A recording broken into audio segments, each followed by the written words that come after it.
It was a quiet night in the small human colony called New Dawn, built on the edge of explored space. The streets were empty. The wind carried a faint metallic hum from the colony's power grid, and far above, two pale moons hung in the sky like watchful eyes. Ethan Cole, a 32-year-old mechanic, walked home after a long shift at the repair docks. His hands were greasy, his uniform torn at the sleeves, and his face carried the tired calm of a man who worked too much but complained too little. Every night, before heading home, Ethan stopped by the alley behind his workshop. There, among old crates and dim lights, a group of stray animals waited for him. Cats, dogs, and a few small, furred creatures that weren't quite from Earth. No one knew how those alien animals had ended up on this colony, but Ethan didn't care. He just couldn't walk past something hungry. He crouched down, opened his small food bag, and began sharing leftovers. "Easy there," he whispered as a thin cat hissed playfully. "There's enough for everyone." The animals trusted him. They always had. To most people in New Dawn, Ethan was quiet, kind, and maybe a little strange. A man who fixed ships but cared more about lost animals than about politics or fame. But tonight felt different. The air was too still. The usual hum of colony traffic was gone. Even the stars seemed sharper, colder. As Ethan placed down the last piece of bread, something moved in the shadows beyond the alley. A soft, broken sound, a whimper. Not from a cat or dog. He froze and turned slowly. There, half hidden behind a broken metal crate, was a creature. Small, thin, trembling. Its skin shimmered faintly under the pale light, shifting between shades of gray and blue. Its body looked fragile, almost skeletal, and a deep wound glowed dimly on its side. Ethan's first thought was, "It's not human." His second was, "It's dying." He took one cautious step forward. The creature flinched, pressing itself against the wall, shaking in fear. "It's okay," Ethan said softly. "I'm not going to hurt you." No response. Only heavy breathing, wet and weak. He noticed the creature's hands, long fingers, sharp nail, and the faint flicker of light running along its veins. Something biological, but also not. From the corner of his eye, Ethan saw movement at the street corner. Two colonists looked down the alley, saw the creature, and quickly walked away, whispering. He knew what they were thinking. Alien infection, quarantine breach. After the last outbreak on a nearby moon, everyone had become afraid of anything not human. Ethan sighed. He couldn't leave it there. He knelt down slowly, opened his food bag again, and placed a small piece of bread in front of it. The creature's eyes flickered open, bright blue, glowing faintly in the dark. For a second, Ethan felt a strange pull, like the creature was looking through him, not at him. "It's all right," he said again. "You're safe now." The creature hesitated. Then, trembling, it reached forward and took the bread. Its thin fingers brushed his hand. Cold. Too cold. Ethan smiled slightly. "See? Not so scary." He stayed there for a moment, watching it eat slowly. Its breathing grew steadier, its glow dimmed. When it finally lifted its head, Ethan saw a strange mark on its neck, a small metallic chip embedded under the skin. He frowned. "What is that?" Before he could touch it, the night sky above shifted. A faint red light blinked far above the colony. Invisible to the human eye, a stealth drone hovering miles above focused its lens. A mechanical voice crackled inside the drone's comm system. "Subject 47 has made contact. Human empathy confirmed." Data streamed across a holographic display. Ethan's face, his name, his location, all logged and transmitted. From orbit, in the cold silence of space, a massive observation ship turned one of its cameras toward the small colony. Dozens of alien eyes, unseen, unblinking, watched as Ethan handed food to the wounded creature. But on the ground, Ethan knew none of this. He was just a tired mechanic helping something that looked lost. He picked up his bag, stood slowly, and looked around. The creature stayed close, still eating quietly. "Don't worry," Ethan said softly. "You can rest here tonight. I'll figure something out tomorrow." As he turned to leave, the creature made a faint sound, almost a word, almost a whisper. He paused, trying to understand. But then it went silent again. Ethan walked away, unaware that cameras, satellites, and drones were now all locked onto his every movement. Up above, inside the alien ship, a commander's voice echoed through a dark chamber. "The test has begun. Let us see if humanity deserves to survive. And down below, under two pale moons, Ethan Cole reached home and left a trail of kindness that the galaxy would never forget. The next morning came with a cold breeze and a pale sunrise. Ethan Cole yawned as he stepped outside his small metal house, a cup of coffee in his hand. The colony was waking up. Miners walking to the docks, children running to school, the sound of machinery filling the air. But Ethan's eyes went straight to the corner near his fence, the spot where the creature had been last night. It was still there, wrapped in an old blanket he had left. It slept quietly beside the feeding bowl. The faint blue light under its skin pulsed slowly like a heartbeat. He felt a strange relief. It survived. "Morning, little one," Ethan whispered. He wasn't sure why he said it. The thing wasn't human. It wasn't even close. But something about it made him feel responsible. He placed a small bowl of warm soup near it and went back inside. But when he turned again, the creature was awake, staring at him. Its glowing blue eyes watched his every move. No fear this time. Just curiosity. Ethan sat down carefully, keeping distance. "You're looking better today." The creature blinked slowly, then tilted its head.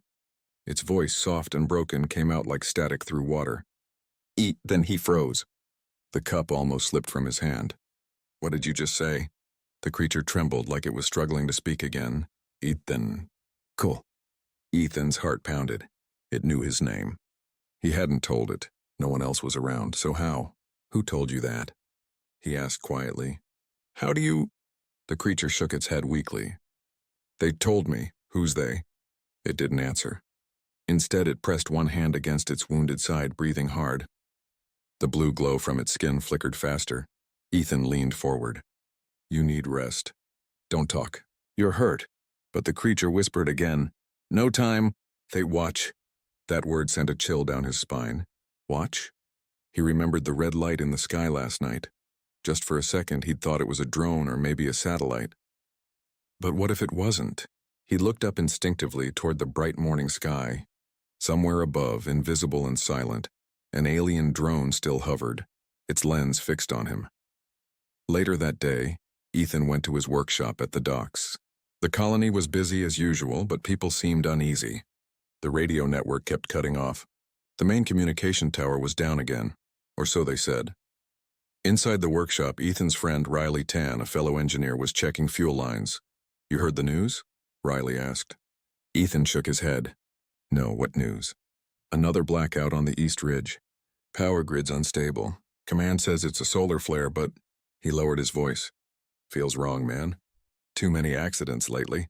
Ethan nodded slowly, pretending to agree, but his thoughts were far away. Back at his house, with that strange being waiting for him. "Anyway," Riley sighed, "I'm heading to the comms station after shift. We need backup power or we're blind up here." Ethan forced a smile. "Good idea. I'll check the generators first," but inside he was distracted. They watch. The creature's words repeated in his head all day. That night after work, Ethan returned home quickly. The sky was darker than usual. The colony's outer lights flickered. Something about the air felt heavy, like a storm was coming even though no clouds were there. When he opened his door, the creature was sitting upright now. It had made a small nest near the wall using blankets and tools. Ethan dropped his bag and walked closer. "You're healing fast." The creature nodded slowly. "Your world helps my world." Ethan frowned. "You mean Earth?" The creature hesitated. "This world. Full of sound, full of feeling. Not like theirs." "Whose world?" Ethan pressed. "The Watchers," it whispered. "They test. They choose. They destroy." Ethan's stomach tightened.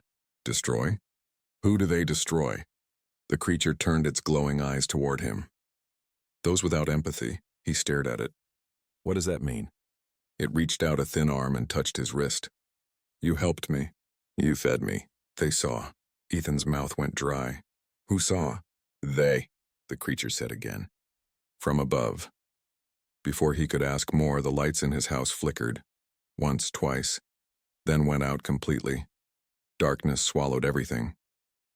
Outside, the wind rose sharply. He heard shouts from nearby houses. Someone yelled that all power across the colony was down. Then silence. Ethan grabbed his flashlight and looked back at the creature. Its body was glowing brighter now, almost like it was reacting to something unseen. "What's happening?" Ethan asked. The creature's voice trembled. "They are coming." Far above in orbit, a vast alien ship stirred in the shadows. Dozens of observation drones turned toward New Dawn Colony. The same mechanical voice that had spoken before repeated, "Empathy test phase 2 initiated. Human colony communication disabled." Inside a chamber filled with blue light, alien figures watched Ethan's home through a holographic screen. One of them spoke in a language made of echoes and clicks. The human shows connection. "We proceed." On the ground, Ethan stepped outside, looking up at the now starless sky. The moons were gone behind a... The next day began with confusion across New Dawn Colony. No signals, no calls, no broadcasts. Every radio was dead. Every satellite uplink silent. The colony, once noisy and alive, had gone quiet. Unnaturally quiet. Ethan Cole sat by his workbench, staring at his dead communicator. The little screen flashed one red symbol. No connection. He tried again. Nothing. Even the backup channels were gone. Riley Tan ran into the workshop, face pale. "You seeing this? Everything's down. Comms, sensors, even weather control." Ethan nodded slowly. "Maybe a system failure?" Riley shook his head. "It's not just here. Every outpost around the ridge is blacked out too. It's like someone cut us off from the rest of the system." Outside, people gathered in the streets, talking in nervous voices. Some said it was a solar storm. Others whispered about sabotage. A few even blamed aliens. Ethan felt a chill. He remembered the creature's words from last night. They watch. They test. He excused himself from the workshop and walked quickly home, heart pounding harder with every step. When he reached his small metal house, the door slid open with a soft hiss. Inside, the air felt charged like static before lightning. The creature was sitting near the wall again, eyes dim, skin duller than before. Ethan knelt down. "Hey, you okay?" The creature looked up weakly. The silence. "It spreads," Ethan frowned. "You mean the blackout?" It nodded slowly. "They do this when they decide." "Decide what?" "Who survives?" Ethan froze. "What do you mean?" The creature touched the side of its neck, where the small metal chip was still embedded under its skin. "They use these to see, to listen." Ethan leaned closer. "You mean they've been tracking you?" The creature nodded again. "Tracking everything I touch, including you." He stood up fast, panic flashing in his eyes. "Then they know about me?" "They know your name, your face, your heart," the creature said softly. "And they are not kind." Ethan stepped back, breath shaky. "Why, what do they want?" "To test your kind," it whispered. "To see if humans still feel mercy." Ethan ran a hand through his hair, trying to understand. "Still feel mercy? What kind of test is this?" "The last one," the creature said. "Before they decide your world's fate." Outside, the wind grew stronger. Metal panels rattled. From somewhere far beyond the horizon, a deep sound echoed, like a ship's thruster burning through the sky. Ethan moved to the window. "Is that them?" The creature nodded. Their eyes open. Ethan squinted. The sky above shimmered faintly, like a curtain of glass rippling. For a moment he saw something. Huge shapes. Transparent and silent, hovering beyond the clouds, he whispered. "Those aren't clouds." Then, just as quickly, they vanished. Later that evening, Ethan decided to remove the chip. He prepared a small cutting tool from his workbench. "If this thing is tracking you, we need to get it out." The creature's eyes widened. "It will call them." Ethan hesitated. "Call them?" "It will scream," it said. "But if we don't, they find us anyway." Ethan took a breath. "All right. I'll be quick." He knelt beside it and activated the small blade. The chip was tiny, glowing faintly beneath the creature's skin. With careful precision, he cut around it and pulled it free. The moment the chip left its body, a high-pitched pulse filled the room, sharp, painful, electronic. Ethan dropped the chip onto the floor, covering his ears. The creature screamed, the light under its skin flaring bright blue for a second, then fading. Then, silence again. Ethan gasped for breath. The chip on the floor began to blink faster and faster, sending out invisible data bursts into the sky. From orbit, dozens of alien sensors lit up red. A metallic voice echoed inside the alien ship. Unauthorized interference detected. Target signal restored. Human interaction confirmed. Prepare retrieval. Ethan looked up, sweat on his forehead. What did we just do? The creature trembled, eyes wide. You called them. He grabbed the chip and threw it into his tool furnace. The small device melted instantly, but it was too late. Outside, the night sky was changing again. The moons disappeared behind thick gray mist. Strange lights shimmered high above. Silent, moving fast. Riley called on the local radio frequency, static cutting his words. Ethan, are you there? The sky, there. Then silence. The signal died mid-sentence. Ethan ran outside. The streets were empty now. People had gone into their homes, locking doors, closing shutters. The colony felt abandoned, wrapped in an unnatural quiet. He looked up and saw them. Massive black shapes drifting across the night. Not ships in the usual sense, more like shadows with light glowing beneath their surfaces. Silent, watching. Ethan whispered, "They're really here." The creature moved to the doorway, barely able to stand. "They see us. You should run." Ethan shook his head. "No, I'm not leaving you." Its eyes flickered weakly. Humans. Always say that. Far above, inside one of the alien vessels, the observers watched him through a glowing display. A mechanical voice repeated its report. Human subject shows continued empathy response. No aggression detected. Proceed to next phase. Physical encounter. Another voice, deeper, colder, responded. Deploy the probe. Let us see how far his mercy goes. Back on the ground, Ethan heard a strange sound like air tearing open. A small metallic pod crashed into the dirt just outside his house, smoke rising from its surface. Ethan stepped closer cautiously. The creature behind him whispered, "Don't!" The pod opened with a hiss, revealing a small machine, a drone, insect-like, with red scanning lights and rotating arms. Ethan froze. The drone turned its lens toward him. A voice came from it. Not human, not alien, something in between. "Ethan Cole, you have interfered with Observation Unit 47. You have shown empathy. Explain." Ethan's heart pounded. "Explain? I just helped someone who was hurt." "Clarify reason," the drone demanded. "Why risk infection? Why defy fear?" Ethan looked at it, anger rising.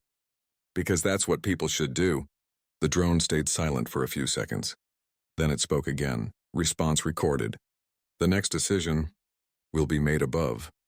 The drone folded its arms and shot upward into the dark sky, gone in seconds. Ethan stood there, trembling, the creature beside him breathing heavily. He looked up once more, but the sky was completely black now. No stars, no moons, only silence. The next day, New Dawn Colony woke to silence and fear.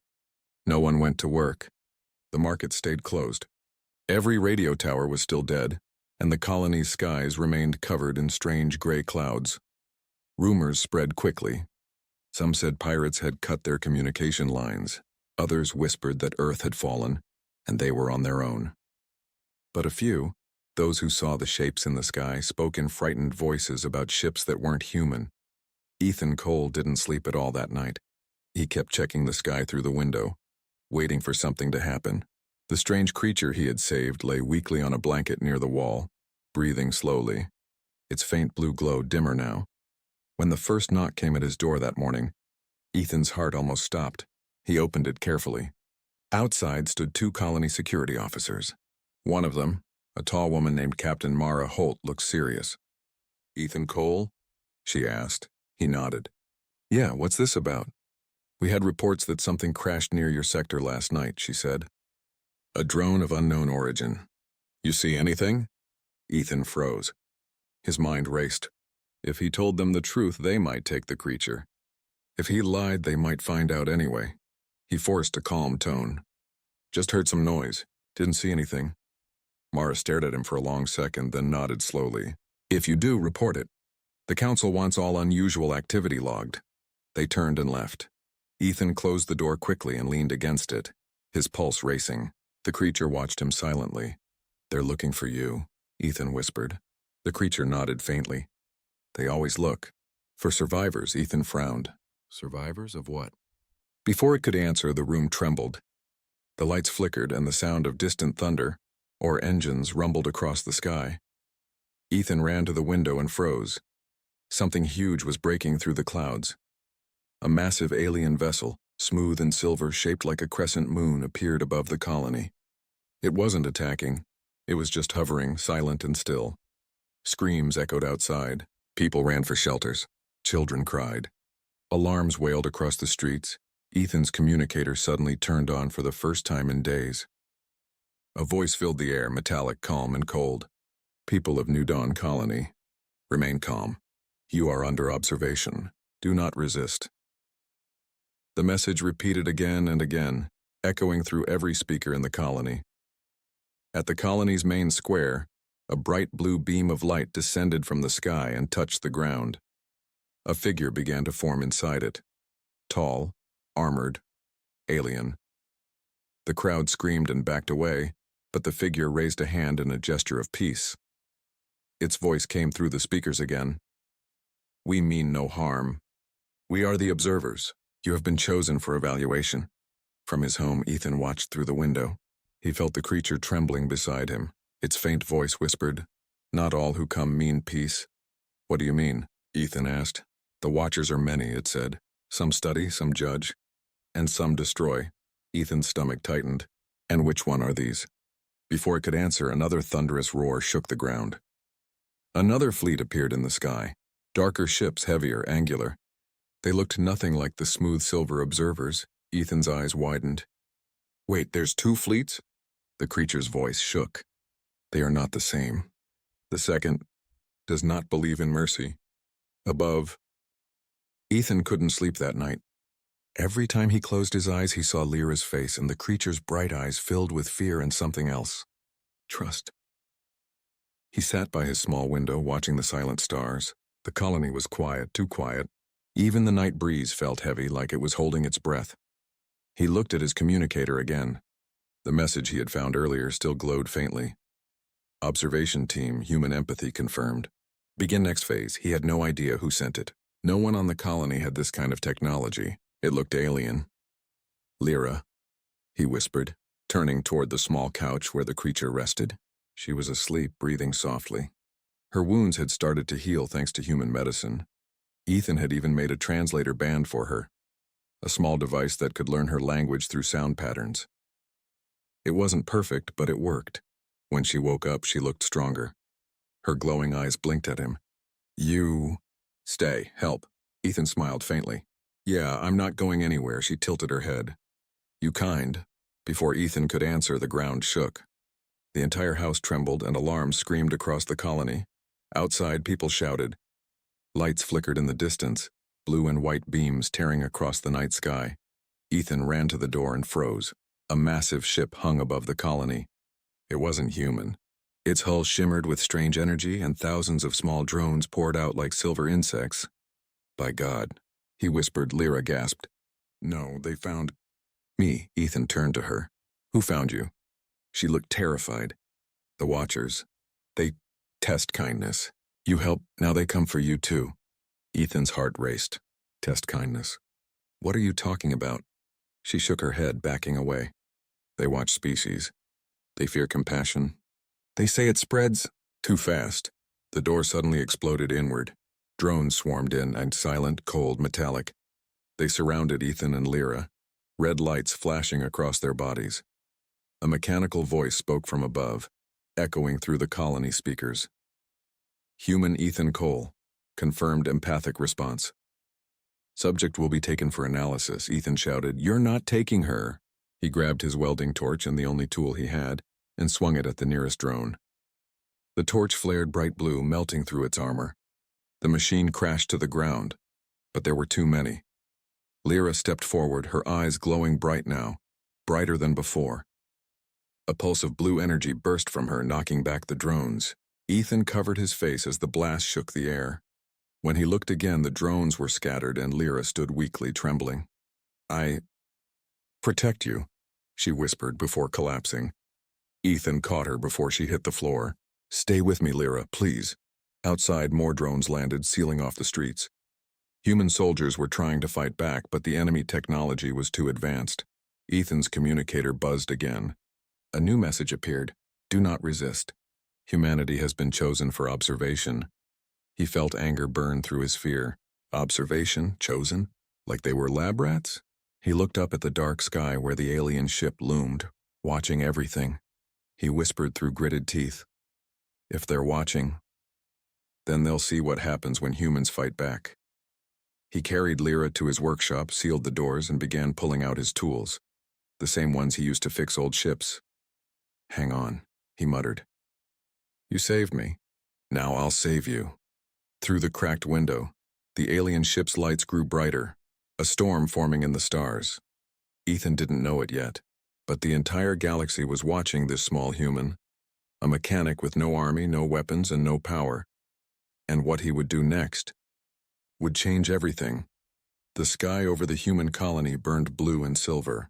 Alien drones circled above like vultures, scanning the streets, searching for one man, Ethan Cole. Inside his small workshop, Ethan worked fast. Sparks flashed around him as he tore apart old engines, welding plates and wiring circuits. Lyra lay nearby, weak but alive, her glowing eyes half open. You shouldn't fight them, she whispered softly. They always win. Ethan didn't stop. Then maybe it's time they lose once. He connected the final cable to a pulse coil, a device he had designed to power ships. Now it would do something else. Outside, loudspeakers blared again. Ethan Cole, surrender. Humanity will not be harmed if you comply. Ethan looked up at the ceiling. They always say that before they burn everything. He turned to Lyra. If this works, it'll fry every drone in a 2-kilometer range. After that, we run. Lyra's voice trembled. You'll die. He smiled sadly. Yeah, maybe. But I'd rather die free than live as a test subject. A flash of light hit the window. The aliens had found him. The workshop doors ripped open and a dozen drones floated in. Red lights aimed directly at him. Ethan slammed the power switch. The pulse coil screamed. A burst of white-blue energy filled the room. Every drone froze mid-air. Their lights flickered and died. Outside, the entire colony went dark as a wave of energy rolled out, knocking the alien ship's lower shields offline. Lyra gasped. You did it! Ethan smiled weakly, smoke rising from the machine. Not yet. They'll send more. Above the colony, the massive ship's engines roared, shaking the ground. But something strange was happening. Every galactic outpost, every watcher satellite, every listening probe began to transmit. Images of Ethan appeared across the galaxy. Millions of alien eyes saw him. A human standing beside a wounded alien, defying an empire that claimed to control compassion.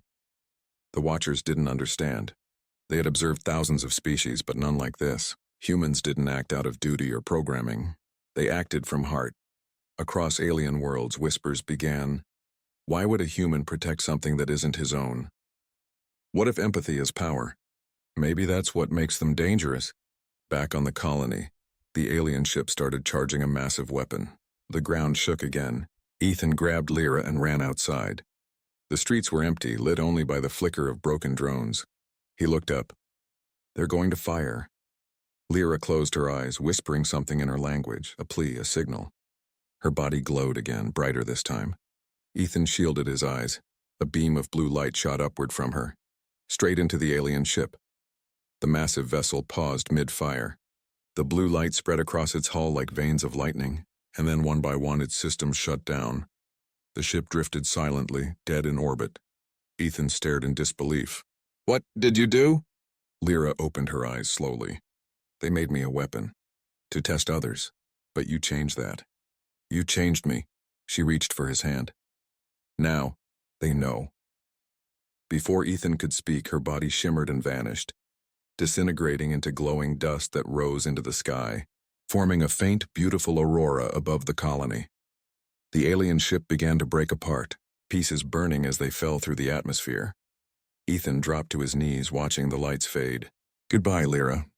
Then his communicator beeped again. A message appeared, not from the Watchers, but from across space. This is the coalition of free worlds. We saw what you did. Humanity is not alone. He looked up, eyes wide. For the first time in history, the galaxy wasn't watching humanity as an experiment, but as an equal, or maybe even a threat. Epilogue. Weeks later, The story of Ethan Cole spread across every world. The Watchers vanished into the void, their network silent. Humans, once ignored and underestimated, had shown something the galaxy couldn't explain: empathy as strength. And in the silence that followed, one truth remained: the galaxy had been watching, but now it was afraid.